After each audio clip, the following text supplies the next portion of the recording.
some time to Representative Barbara Lee from California.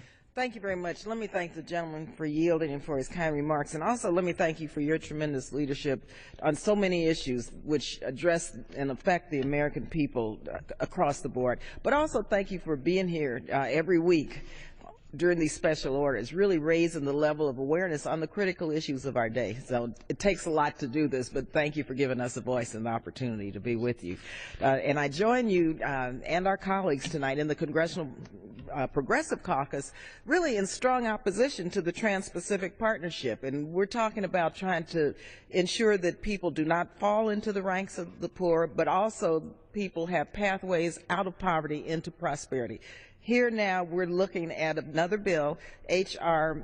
3080, which is called the Bipartisan Trade Priorities Act of 2014, which would provide the administration with fast-track authority for the TPP. Once again, this is not a progressive trade policy. It will not allow for people to be employed and get good paying jobs, but rather just the opposite. So unfortunately, looking at this really worries many of us that we will fall backwards in terms of more people becoming unemployed.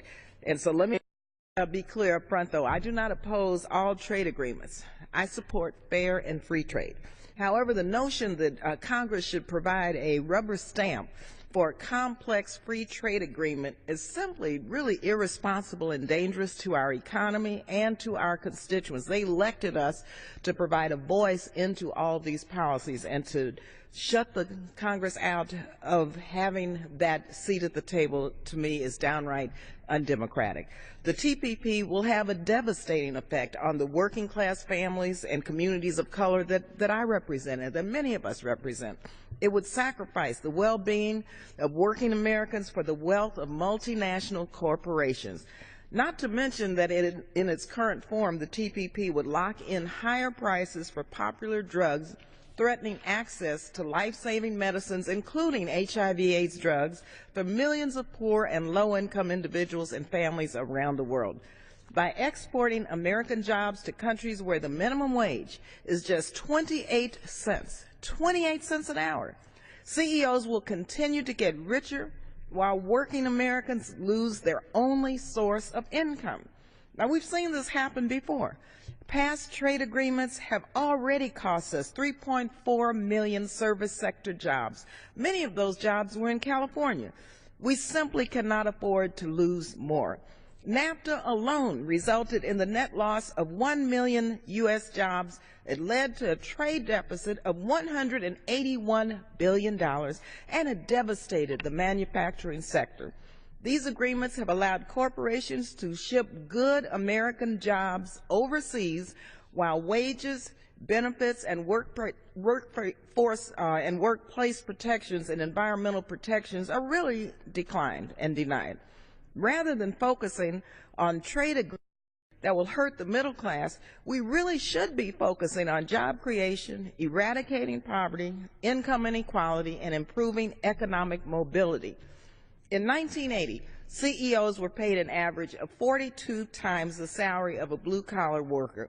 In 2012, that number exploded to 354 times more than the average worker.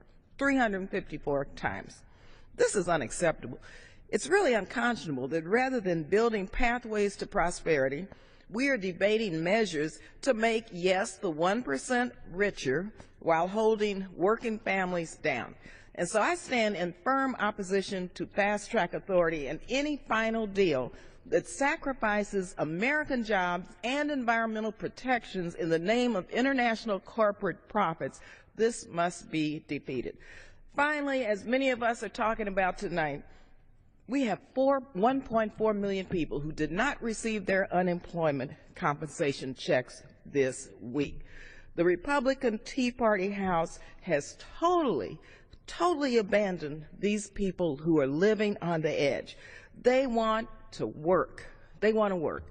And so it's incumbent upon us to do the right thing on behalf of these people and immediately extend unemployment compensation. First of all, it's the correct thing to do. It's the American thing to do. It's the moral thing to do. But also it's economically wise to do this. And so we hope that during the district work period next week, that Republicans hear from their constituents, because it's not only Democrats who have people who have lost their unemployment compensation. Republican constituents, all Americans who are seeking to work and who want to work and who need that bridge over troubled waters, they lost their unemployment checks also. And so I hope that for those are people of faith, that they really draw from their faith and understand that here's the moment, now is the time to think about the least of these and to remember that we are our brothers and we are our sisters' keeper, and we need to pass unemployment compensation right away and then move forward and increase the minimum wage, and hopefully one day increase the minimum wage to really a living wage, because that's what the American people deserve. Thank you again for your leadership, and thank you for giving me the chance to be with you tonight. No, absolutely, Representative Lee. Thank you so much, not only for talking about the fast track and the wage erosion that's going to come out of that for the American people, but for